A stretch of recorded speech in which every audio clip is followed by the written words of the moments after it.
नमस्कार, good evening, बहुत स्वागत है आप सबका। आप देख रहे हैं न्यूज डिकोड, खबरों का महाबुलेटिन।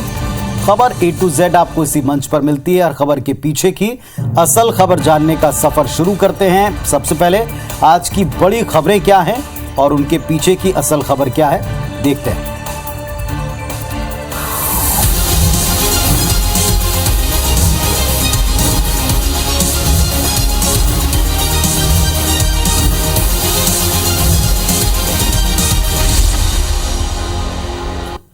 सबसे पहले आज के एक बड़े बैंड की बात कर लें। आज भारत जोड़ो यात्रा बड़े राज्य उत्तर प्रदेश में पहुंच चुकी है। प्रियंका गांधी वाड्रा और राहुल गांधी की एक अलग ही केमिस्ट्री वहां देखने को मिली। राहुल गांधी उत्तर प्रदेश में 3 दिन में 130 किलोमीटर पैदल चलने वाले।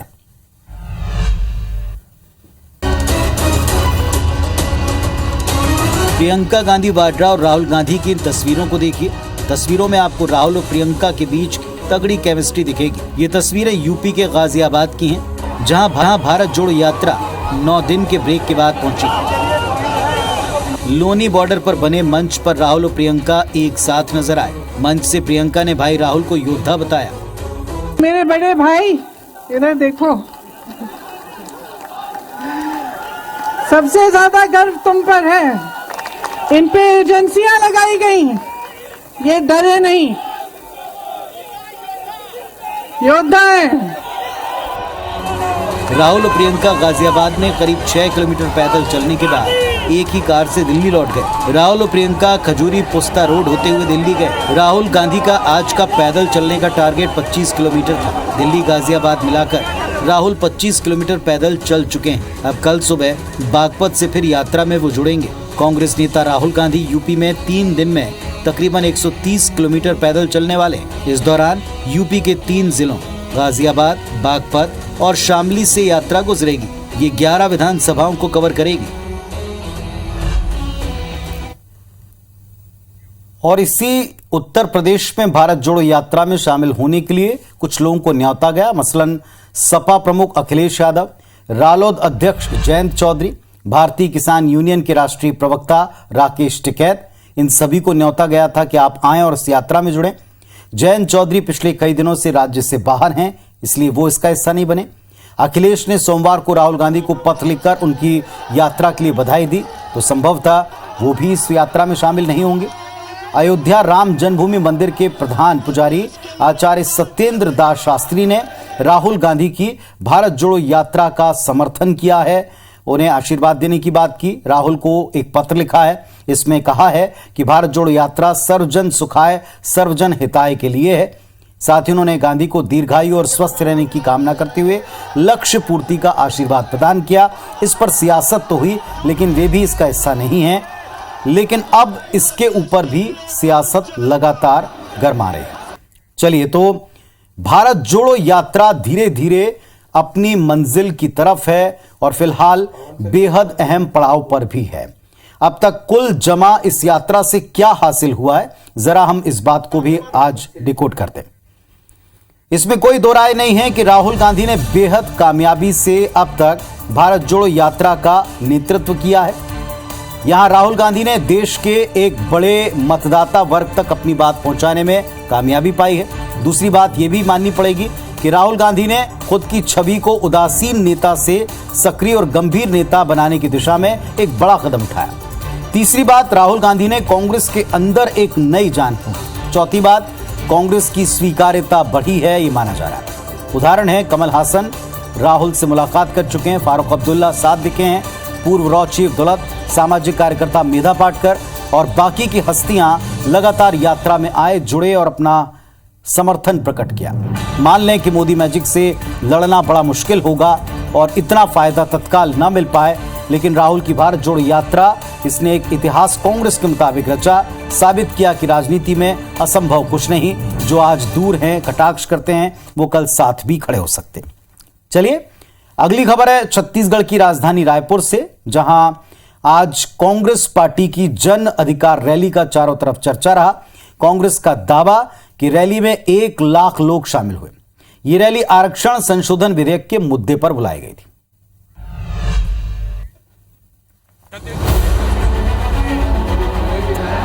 प्रदर्शन, नारेबाजी और भाषणबाजी। तस्वीरें राजधानी रायपुर के साइंस कॉलेज मैदान की हैं, जहां आज कांग्रेस ने जनाधिकार रैली का आयोजन किया। जीतोगे नहीं जीतबो, हमारा आरक्षण पूरा नहीं होगा, हम लोग एक एक करके लड़ेंगे।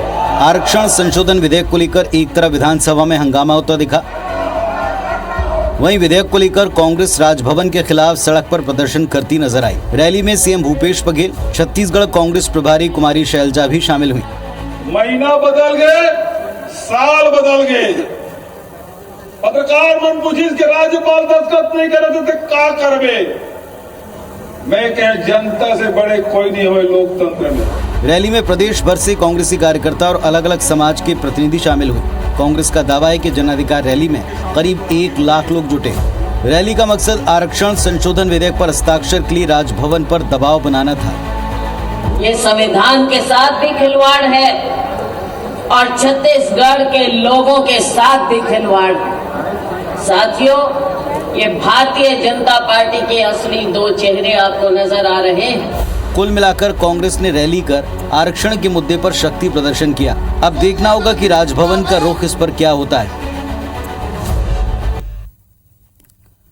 तो एक तरफ ये आपने प्रदर्शन देखा, लेकिन दूसरी तरफ छत्तीसगढ़ विधानसभा का शीत सत्र जारी हो चुका है और दूसरा दिन भी आरक्षण के ही नाम रहा है। आज भारतीय जनता पार्टी के विधायकों ने सदन के अंदर और बाहर आरक्षण के मुद्दे पर जमकर सदन में प्रदर्शन किया है। इस पर भी एक रिपोर्ट देख लीजिए। आदिवासी विरोधी ये सरकार नहीं चलेगी, नहीं चलेगी। हाथों में तख्तियां और पीछे महात्मा गांधी की प्रतिमा।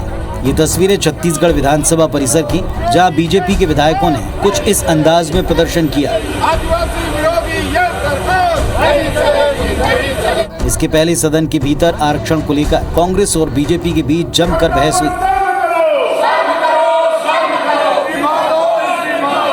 भारतीय जनता पार्टी के विधायकों ने सरकार पर आरक्षण को लेकर सियासत करने और राजभवन को बदनाम करने का आरोप लगाया और सदन में नारेबाजी करते हुए गर्भगृह में प्रवेश किया। सदस्य वहां नारेबाजी करते हुए धरने पर बैठ गए।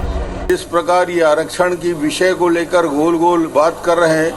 कल हम लोग इसके लिए धरना देंगे, प्रदर्शन करेंगे और सारी तथ्यों को सामने रखेंगे। बीजेपी के आरोपों का जवाब कांग्रेस ने दिया और कांग्रेस के निशाने पर आज भी राज्यपाल रही। अगर निर्णय नहीं ले पा रही, न हाँ में न ना में, तो उनको अपनी जिम्मेदारी के इस पद से अपने आप को अलग कर लेना चाहिए। छत्तीसगढ़ के साथ अन्याय नहीं होना चाहिए। कुल मिलाकर आरक्षण को लेकर बीजेपी कांग्रेस राजभवन के बीच एक त्रिकोणीय संघर्ष जारी है। तो फिलहाल तो सियासी तौर पर हर कोई साबित करने में जुटा है कि वो असल में आरक्षण देना चाहता, लेकिन दिक्कत दूसरी तरफ है। कांग्रेस ने जनाधिकार रैली के माध्यम से अपनी ताकत का एहसास कराया, तो बीजेपी आरक्षण को लेकर सदन में और सदन के बाहर परिसर में हमला बोलती नजर आए। अब सवाल यह कि आखिर सत्ता पक्ष को अपनी मांगे मनवाने के लिए रैली क्यों करनी पड़ रही है और विपक्ष इसमें असल में चाहता क्या है, डिकोड करते हैं।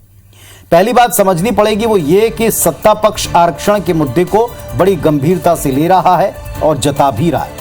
आरक्षण का मुद्दा कितना संवेदनशील है, इसका आज जन अधिकार रैली में जो नजारा दिखा उससे आप समझ सकते हैं। भूपेश सरकार किसी कीमत पर नहीं चाहती कि उस पर आरक्षण विरोधी होने का टैग बीजेपी लगा पाए। राजनीति इसी बात के इर्द गिर्द घूमती भी दिख रही है। आरोप लग रहे हैं, इसके बाद उसका बचाव भी सामने आ रहा है। अच्छा है कि आक्रामक रुख अपना करके आप आरोपों का वक्त रहते जवाब दें, यही कांग्रेस कर रही। राजभवन और सरकार के बीच अक्सर तनातनी इस विषय और इसके पहले भी दिखी है।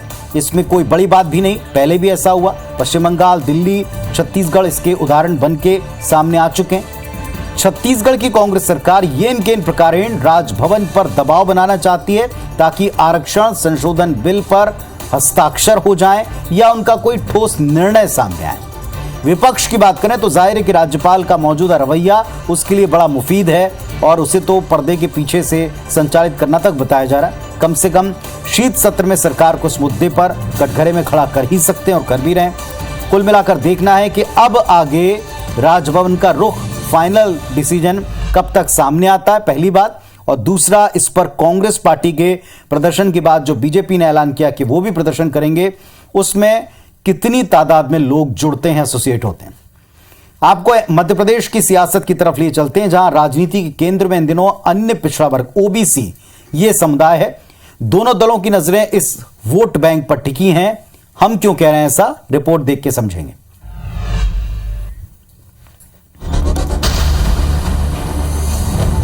मध्य प्रदेश की सियासत की सुई एक बार फिर ओबीसी वर्ग की तरफ घूम गई। अब इसे जरूरत कह लें या सियासी मजबूरी, लेकिन ओबीसी को साधे बगैर 2023 के चुनाव को जीत पाना बेहद मुश्किल है। यही वजह है कि कांग्रेस 5 जनवरी को सतना में ओबीसी सम्मेलन करने जा रही है। कांग्रेस के सम्मेलन को देखते हुए बीजेपी ने भी बड़ा दांव चल दिया है। पिछड़ा वर्ग और अल्पसंख्यक कल्याण राज्य मंत्री रामखिलावन पटेल ने बताया कि ओबीसी वर्ग के लिए सरकार नया प्लान लाई है। पिछड़े वर्ग एवं अल्पसंख्यक कल्याण के बच्चों के लिए 42.5 करोड़ के स्वरोजगार के लिए बजट उपलब्ध कराया गया है। आने वाले 3 साल में उनको निश्चित रूप से स्वरोजगार देने का काम होगा। दोनों दल एक दूसरे को ओबीसी का सबसे बड़ा ऐतिहासिक करार देने में जुटे हैं। ओबीसी के साथ में जो धोखा कांग्रेस ने किया था, ये ओबीसी वर्ग बहुत अच्छी प्रकार से जानता है। प्रदेश के लोग जानते हैं कि हमारे 3 मुख्यमंत्री हुए अभी तक और तीनों ही ओबीसी वर्ग से आए। कांग्रेस तो शुरू से ही इनके जो सोने का चम्मच मुंह में लेके पैदा हुए हैं इन लोगों की पार्टी। अर्जुन सिंह ने पिछड़े वर्ग आयोग बनाया, दिग्विजय सिंह ने 14% आरक्षण दिया, कमलनाथ जी ने 14 का बढ़ा के 27% ये कानून बनाया है। ये भारतीय जनता पार्टी को दिखता नहीं है। यह राजनीति में आरोप प्रत्यारोप नई बात नहीं, लेकिन क्या वाकई 2023 के चुनाव में ओबीसी वोटर्स किंग मेकर होंगे? अगर ऐसा है तो ओबीसी आखिर किसका साथ देंगे? तो साहब, हम डेमोक्रेसी का हिस्सा हैं, एक डेमोक्रेटिक कंट्री में रहते हैं और इसमें सब कुछ संख्या बल तय करता है। मध्य प्रदेश में ओबीसी वर्ग इतनी अहमियत क्यों रखता है? संख्या बल के लिहाज से ये पॉलिटिकल पार्टीज क्यों नहीं छोड़ पाती इस वर्ग को? समझते हैं, डिकोड करते हैं। आप इसके लिए आंकड़ों पर जरूर गौर करें। मध्य प्रदेश की आबादी में ओबीसी वर्ग के मतदाताओं की संख्या 50% से ज्यादा ही बैठती है। विधानसभा की 100 से ज्यादा सीटों पर ओबीसी वर्ग का सीधे तौर पर दखल है, यानी 100 से ज्यादा विधानसभा सीटों पर ओबीसी मतदाता निर्णायक भूमिका में है। अगर वर्तमान विधानसभा को देखें तो फिलहाल सदन में ओबीसी वर्ग के 60 विधायक हैं। साथ ही प्रशासनिक क्षेत्रों में देखें तो 25.83 तकरीबन 26% पदों पर ओबीसी वर्ग के लोग हैं।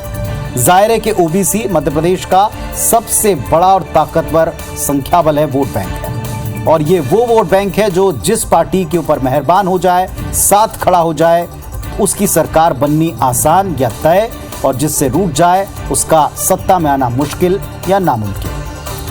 इसीलिए दोनों दल इसके ऊपर नजर टिका कर रखते हैं। वैसे कई सालों तक ओबीसी मतदाताओं ने बीजेपी का साथ दिया, सरकारें बनती रहीं, लेकिन पिछले चुनाव में ओबीसी वोटर्स का बीजेपी से एक मोहभंग दिखा था। और ऐसे में फिर आगे के चुनाव में इस साल के अंत में जो होगा, बीजेपी के सामने ओबीसी मतदाताओं को साधना एक बड़ी चुनौती है और कांग्रेस की भी नजर इस पर पूरी तरह से बनी हुई है। चलिए, इधर छत्तीसगढ़ की सियासत में धर्मांतरण बड़ा मुद्दा बनाने की बार बार कोशिश की जाती है, लेकिन असल में एक सवाल है कि धर्मांतरण क्या हो रहा है? हो रहा है तो क्या बलपूर्वक हो रहा है? कल नारायणपुर में धर्मांतरण को लेकर जमकर बवाल हुआ, जिसकी गूंज राजधानी रायपुर तक आई। विधानसभा के अंदर और बाहर भी धर्मांतरण के मुद्दे पर कांग्रेस और बीजेपी आमने सामने दिखे। आदमी है, उसको जाने दिया जाएगा और हम लोग को नहीं जाने दिया जाएगा। हम लोग को गिरफ्तार कर लो। तस्वीरें नारायणपुर के बेनूर थाना क्षेत्र की हैं, जहां आज भाजपा की डेलीगेशन को पुलिस ने नारायणपुर जाने से रोक दिया। कल नारायणपुर में धर्मांतरण को लेकर जमकर बवाल हुआ। भाजपा जिलाध्यक्ष रूप साय सलाम को पुलिस ने गिरफ्तार भी किया था, जिसके बाद बीजेपी ने एक जांच समिति बना दी। बहरहाल नारायणपुर में कल के हंगामे के नतीजे में आज 11 प्रदर्शनकारी गिरफ्तार किए गए। वहीं नारायणपुर के तनाव की आंच रायपुर में भी देखने को मिली। बीजेपी ने कांग्रेस सरकार पर धर्मांतरण को प्रश्रय देने के आरोप लगाए। जो धर्मांतरित नहीं हो रहे उनके घर में आक्रमण करके उसको आग लगाने की कार्रवाई होती है, उसकी प्रतिक्रिया कल आई जब हजारों लोग मिलके इसका विरोध करने के लिए सामने आए। वहीं दूसरी तरफ कांग्रेस सरकार ने बीजेपी के आरोपों को पूरी तरह से खारिज कर दिया। भारतीय जनता पार्टी जांच कर ले लेकिन माननीय गृहमंत्री जी क्या कह रहे थे इसको तो सुनना चाहिए, और कोई धर्मांतरण सरकार के संरक्षण में नहीं हो रहा था। कह सकते हैं कि छत्तीसगढ़ की राजनीति में एक बार फिर धर्मांतरण का मुद्दा जोर पकड़ रहा है। कुछ मुद्दे जहर के बीज की तरह होते हैं, उन्हीं में से एक ये मुद्दा भी है। वक्त रहते अगर इसे ना थामा साधा तो फिर आगे दिक्कत हो सकती है। कल की एक घटना ने इसका एक इशारा तो कर ही दिया। प्रशासन भी मुस्तैद है, सरकार भी संजीदा है। अब इस मुद्दे पर कम सियासत और ज्यादा हल मिले, ये उम्मीद हम करते हैं। मध्य प्रदेश में कांग्रेस के सीनियर नेता, सदन में नेता प्रतिपक्ष, लंबा तजुर्बा रखने वाले गोविंद सिंह ने बीजेपी और आरएसएस नेताओं के अपने पास अश्लील वीडियो और एक नहीं कई होने का दावा किया। दावा कितना सच है तो फिलहाल पता नहीं, लेकिन इस पर वार पलटवार ने माहौल जरूर गरमा दिया। रिपोर्ट देखें। भारतीय जनता पार्टी के नेता, राष्ट्रीय स्वयंसेवक के कार्यकर्ताओं की तमाम अश्लील सीडियां हमारे पास मौजूद हैं। तो सुना आपने, ये डॉक्टर गोविंद सिंह हैं जो मध्य प्रदेश के नेता प्रतिपक्ष हैं, और इनके दावों पर यकीन करें तो इनके पास बीजेपी और आरएसएस के नेताओं की कई अश्लील सीरीज मौजूद हैं। दावा सनसनीखेज है और हैरान करने वाला भी। ये ऐसा दावा है जिस पर हंगामा मचना तय था और मचा भी। अब बीजेपी डॉक्टर गोविंद सिंह पर हमलावर है और एफआईआर दर्ज करने की मांग कर रही है। सत्ता में आने के लिए वो अलग अलग कंडे अपनाने की कोशिश कांग्रेस कर रही है, उसमें से कुछ कोशिश ये भी होगी। बात यहीं खत्म नहीं होती। बीजेपी प्रदेश अध्यक्ष वीडी शर्मा ने कहा कि कांग्रेस के पास अगर कोई सीडी या वीडियो है, जनता के सामने उसे पेश करे। ऐसे लोग जो बोलते हैं इनको जनता जवाब देती है। कांग्रेस का चरित्र है ये, सीडीओ में उलझाना, सीडीओ में फंसाना, यही आप काम करते रहे। कुल मिलाकर एमपी की राजनीति में सीडी कांड की गूंज सुनाई पड़ रही। फिलहाल कहना मुश्किल है कि किसके दावे में कितना दम है। तो नेता प्रतिपक्ष गोविंद सिंह का यह कहना है कि उनके पास आरएसएस और बीजेपी से जुड़े नेताओं के कई वीडियो क्लिप्स मौजूद हैं और अश्लील हैं। ये बड़ा दावा है। राजनीति इसके ऊपर जाहिर तौर पर होती, लेकिन शुचिता का ध्यान रखा जाना चाहिए। चाहे राजनीति आप किसी भी स्तर पर करें, ऐसी राजनीति क्या पहली बार हो रही है? कतई नहीं। ऐसा हम क्यों कह रहे हैं? क्योंकि इसका एक इतिहास है, उसको आज हम डिकोड कर रहे हैं। पाकिस्तान से शुरू करते, पड़ोसी मुल्क जहां इन दिनों ऑडियो लीक्स का दौर चल रहा है। पूर्व पीएम है इमरान खान, इनके 2 ऑडियो लीक हो चुके हैं जिसमें वो 2 महिलाओं से अश्लील संवाद करते सुने गए। इसके साथ दावा किया गया कि जल्दी इमरान खान का अश्लील वीडियो भी लीक कर देंगे। अपने देश की अगर बात करें तो आपको ये भी बताना चाहेंगे कि देश का पहले राजनीतिक अश्लील वीडियो क्लिप वाला जो मामला था 1978 में हुआ, जब बाबू जगजीवन राम के बेटे सुरेश राम की एक न्यूड तस्वीर सूर्य नाम की मैगजीन में प्रकाशित कर दी गई। इस कांड के बाद बाबू जगजीवन राम के प्रधानमंत्री बनने के आसार पूरी तरह से खत्म हो गए थे। राजनीति में ऐसा क्यों होता है? दरअसल राजनीति अब निजी रंजिश, बिलो द बेल्ट वार करने से नहीं चूकती और ऐसे हथियार बनकर इनका इस्तेमाल होने का क्रम भी दिखा। चरित्र हनन करना, किसी का करियर खत्म करने के लिए, ये भी आम सी बात है। मध्य प्रदेश में क्या वाकई में इस तरह के कोई वीडियो क्लिप्स हैं जो आगे जाकर किसी तरह का कोई कांड क्रिएट करें? ये फिलहाल हम नहीं कहते, लेकिन अगर दावे में दम है तो वाकई जनता के बीच में सच कहना चाहिए, ना कि इस पर केवल धमकियां देकर काम चलाना चाहिए। यही बात भारतीय जनता पार्टी ने भी की, और इन दिनों बड़े बोल बोलने पर नेता भुगतते भी हैं। तो क्या इस मामले में भुगता जाएगा? क्या इसमें कोई वाकई शिकायत होगी? ये भी देखेंगे। आज की न्यूज डिकोड में बस इतना ही। खबरों अपडेट्स के लिए आप लगातार IBS 24 देखते रहें। कल फिर इसी मंच पर मुलाकात होगी। नमस्कार, शुभ रात्रि।